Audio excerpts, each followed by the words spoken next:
The Kitzur Baal HaTurmim has a few things to add to these hints of Gematria and combination of first letters or last letters to point out in this first paragraph of Genesis chapter 1, adding to what the Baal HaTurmim had said in the previous discussion. So for verse 1, in the beginning created has a numerical equivalent called Gematria of on Rosh Hashanah was created the world. Bereshith, in the beginning, is the acronym of Bereshionah, first, Ra'ah, Elohim, Shekibalu, Israel, Torah. First, God saw that Israel would accept the Torah. The last letters of Bereshit, Bara Elohim, in the beginning, God created, form the acronym Emet, which means truth. This teaches that God created the world with truth. As it is stated, the beginning of your word is truth. And so too, there are many verses which the last letters of its words form the acronym Emet. So when we're doing these allusions, it's not like the basic meaning, like this is not what on the surface the author is trying to convey, but there's just so many combinations that we can glean from this that it's like a living organism where it's all connected, so you can see these truths within there that help broaden our perspective. So in verse 2, and the Spirit of God was hovering, has a numerical equivalent of this is the Spirit of Messiah. So nothing happening by chance. You know, if two words have the same numerical equivalent, then it shows a connection. The light has a numerical equivalent, Gematria, of in the Torah, and adds up to 613. The traditional numerical sum of the Torah's commandments. Et ha'or ki tov, the light that it was good, the last letters of which form the acronym Brit, covenant.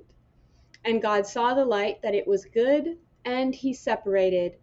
From here we learn that we do not make a blessing on the candle at the Havdalah, separation service, until we derive use from its light. And that last phrase adds up to the numerical equivalent of, and he separated. We separate during the year at the end of the Shabbats. So since God first saw that there was benefit with the light, we too shouldn't just be lighting candles, especially on Shabbat when this is a time to spread out the light.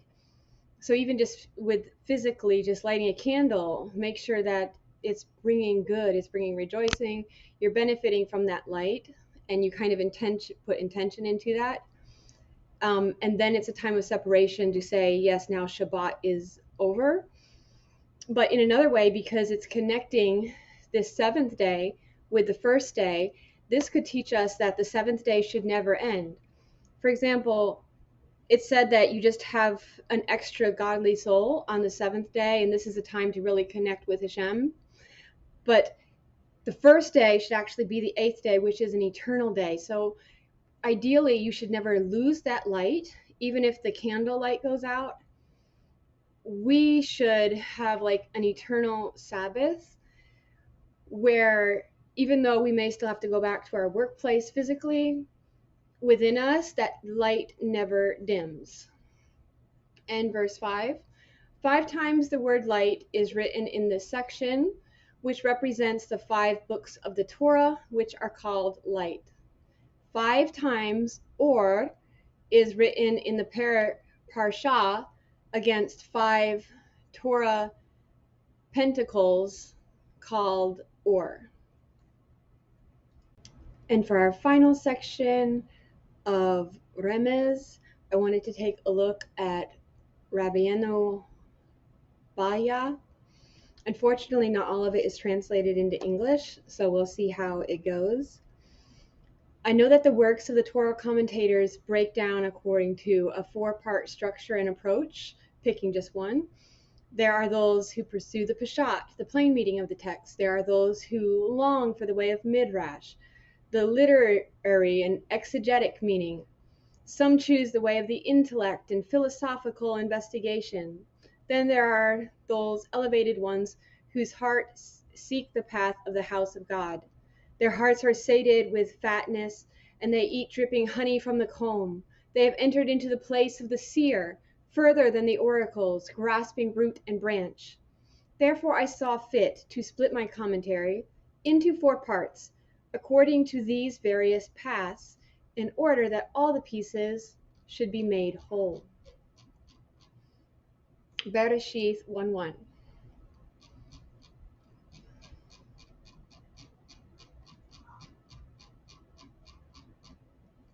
According to the plain meaning of the text, what is known as the Peshat, the meaning of the word Bereshith is at the beginning.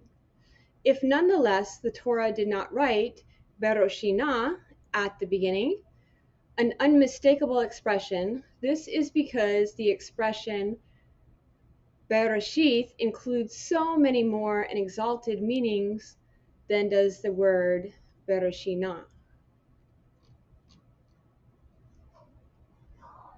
According to the view of Rashi, grammatically speaking, the word Bereshith is a possessive form, as it is every time it appears in the Torah, meaning of. It signals that on the first day God created only the light. The meaning of the full verse then is, at the beginning of the creation of heaven and earth there was tohu, vohu, chaos, and God said, let there be light. As if all this is the first day. Everything else developed from that point on, including the creation of heaven and earth. The word Bereshith here is comparable to the verse in Hosea. When God began to speak to Hosea, God said to Hosea, etc. Rashi's opinion was that if the Torah had wanted to tell us that heaven and earth had been created on the first day, the Torah should have been written Bereshina. Does God only speak, manifest, communicate through agents who are called Elohim? Then we would say, if yes, that God is only those agents, and that what we would call God is not God or these agents. So that may sound confusing. Let's back up a little bit. Bahya is just kind of going into what we've already discussed before, that this word, he's trying to say that it should say first there was this, but this is where everything comes from. So there's this back and forth, because he's saying all of this is day one, and yet he only created one thing, light. So he goes into that. And then Elohim, he's saying, first of all, could be in the plural, and he makes good points because he is acting as judge in so many ways. And he gives these other plurals that appear with a singular pronoun or verb. So I think of it as holy of holies.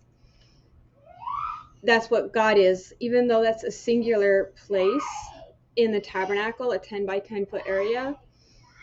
It's called Holy of Holies. So since he's King of Kings, instead if we just shorten that and we're just like kings, so he actually includes all of those kings as well.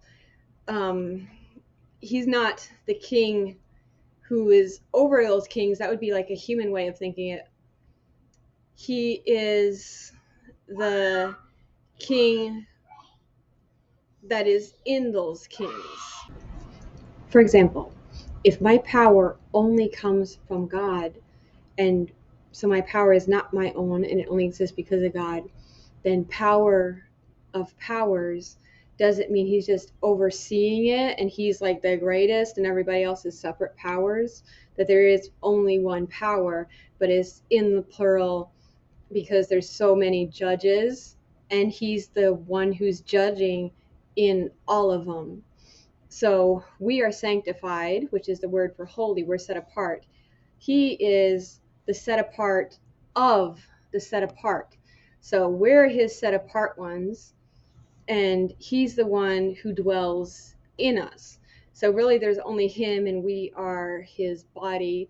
We are his Elohim, those who are acting as his agents in this world, doing exactly as he says, so long as we are actually doing that. So these two interpretations that he is giving is actually kind of parallel. So first he'll give examples, a Lord's harsh. So it's just one Lord, but because he's over so many, or because he's being harsh in so many different ways, then it's in the plural. And so this is just kind of how the Hebrew does. We shouldn't try to squeeze it into our English understanding. So it's like a shortened version to me of Holy of Holies. You just say holies, you are. So now he's going to go into this where people can be judges or angels can be judges. And so because he has all these agents, but what if he only communicates through these agents? So it's funny because our understanding is God is just this distant, non-physical being, but maybe the Hebrew is using it as only the agents. So then Genesis 1:1 in a way could read that the source created gods, and specifically these gods are the heaven and the earth. These are his agents that he is communicating through. And he created gods created with the heavens and the earth. This was their material. So it's not like they're creating the heavens and the earth. They're creating with the heavens and the earth, which is like themselves. Here you can see God in the singular, and here is also in the singular, but it kind of has a feminine ending, but it also has this vav here. So it's like this could the vav to me kind of represents Messiah. If you look at his name, Yud He and Vav He, so that's like the last two letters of his name has like the masculine son and a feminine ending.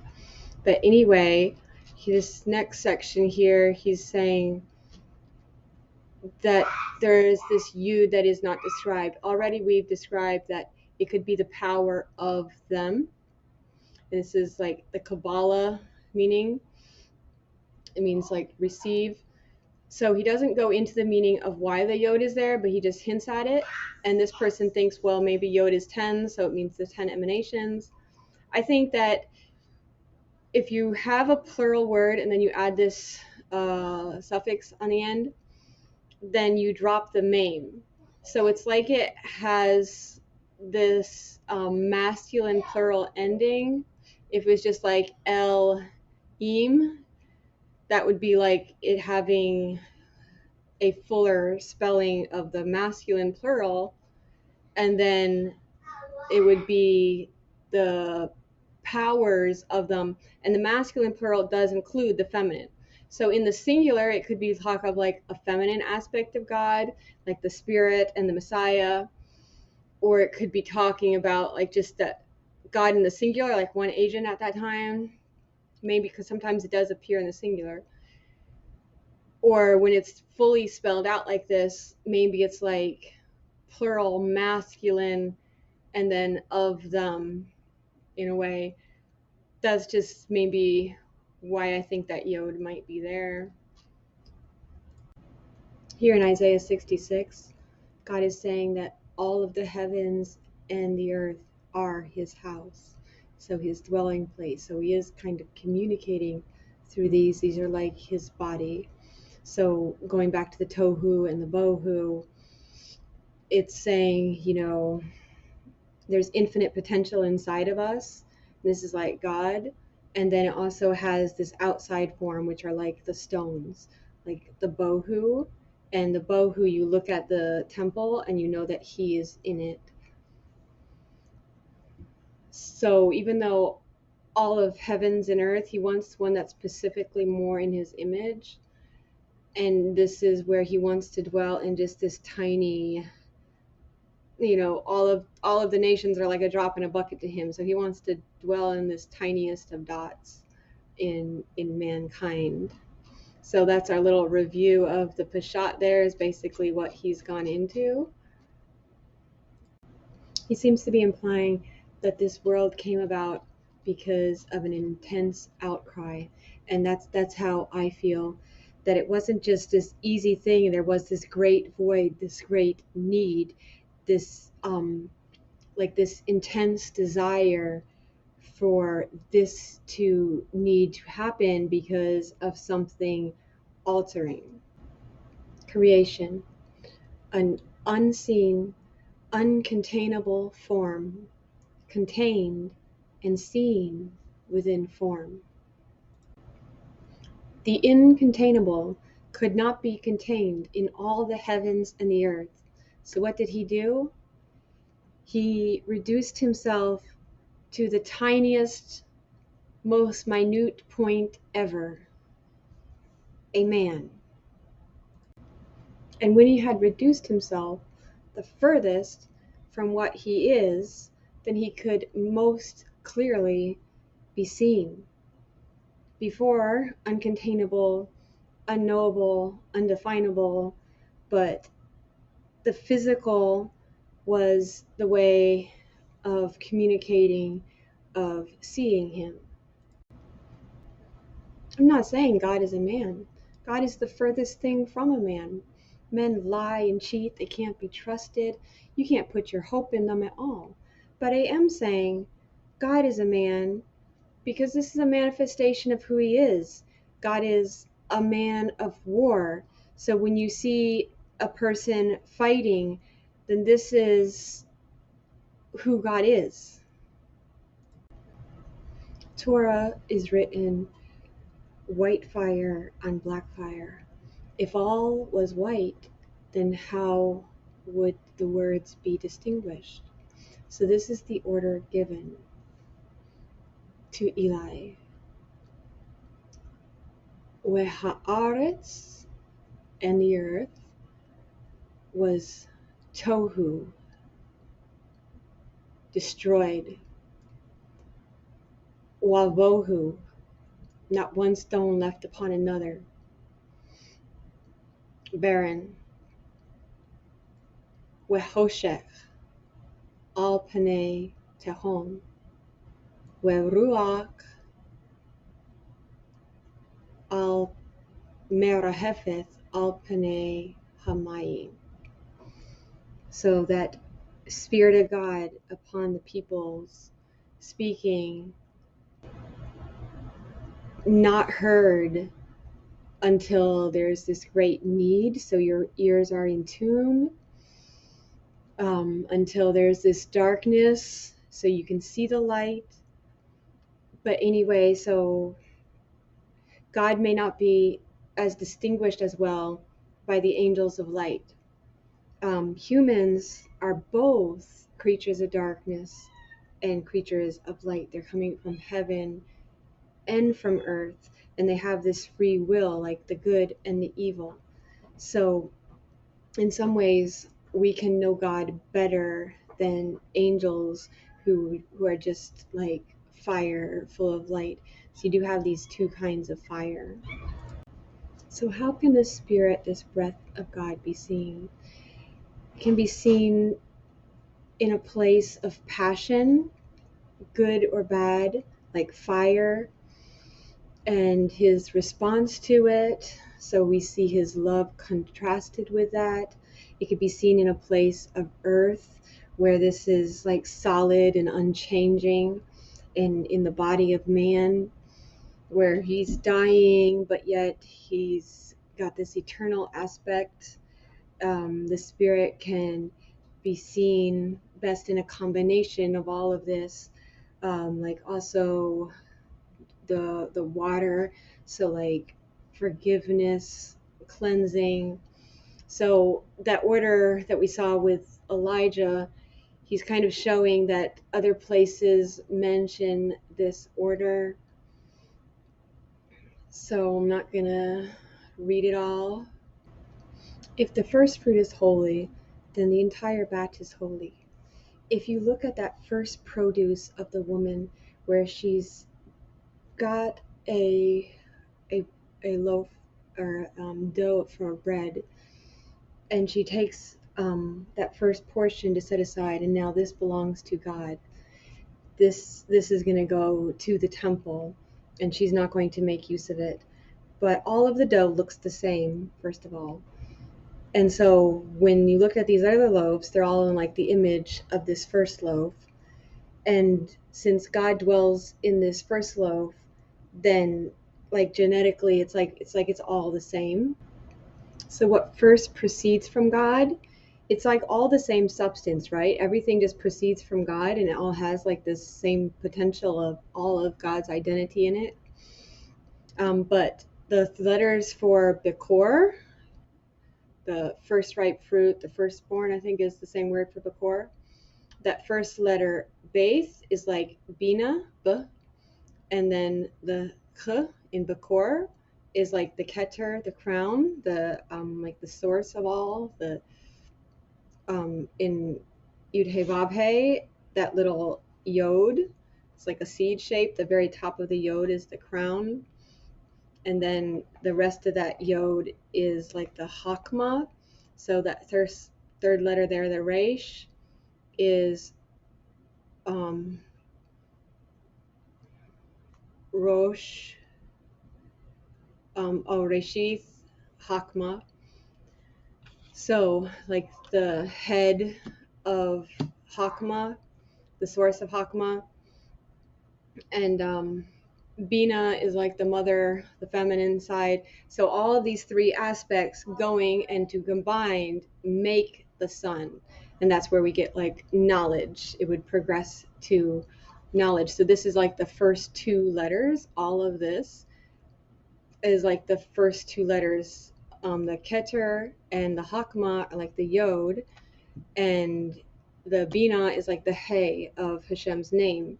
And then so from that a Vav develops, with like in that Vav you add six, like this six emotive that makes seven attributes if you don't count the knowledge, because the knowledge is kind of unseen in the Jewish tree of life.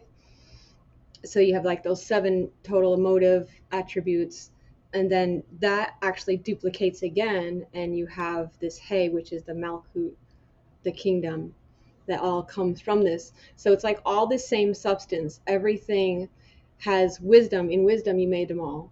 That's Hakma. And from Hakma comes this understanding. So like when we fear God, we can grasp this, I guess. This is like our connector. But everything has this ingredient. So everything is kind of like this image of the firstborn, but this is what the firstborn is. So the core is like the sun, right? But the sun has all of these ingredients that make up his name. So God, who can't be contained by anything at all, who has no way of being known, of being seen, dwells in this tiniest of dot that perfectly portrays him, that is the perfect combination of everything that he is. And since this tiny dot also is the same substance with which everything else is made, then we can look at this tiny dot and recognize it as a mirror of ourselves. And when we yearn enough, and when the outcry is great enough, we may even just see that still small voice that is speaking through that tiny dot. And I'm speaking of Messiah, who's the perfect representation. So God is not a man, but the Bible also says that God is a man of war. He's not a man like the nature of a man, or man who's just bound to a specific place with all these limitations and can't be trusted. And yet there is a man that perfectly portrays him. But if we would get past the flesh and have this yearning, this desire to need actually God himself and nothing physical, when we really want to see the Father, and that's our one and only prayer, then the Father, through this tiny little speck that everything else is through, will be seen. If the darkness seeks to kill his word, and maybe even is successful, then he draws his word, and they are confounded, and they are just left in darkness. But the Spirit of God is still hovering right above there. So Shekinah, the word used to refer to God's Spirit, not in the Bible, but how Jews typically refer to God's Spirit, and the Christians might say the Holy Spirit. That's like the hovering energy. So it maybe not, it's not dwelling inside them, but it never really leaves. Like his word is still available for anybody who wishes for it. Anyone who wants to seek him hard enough can find him. So everybody can know the Torah, can know God, who wants to seek him. A people yet to be created will serve him.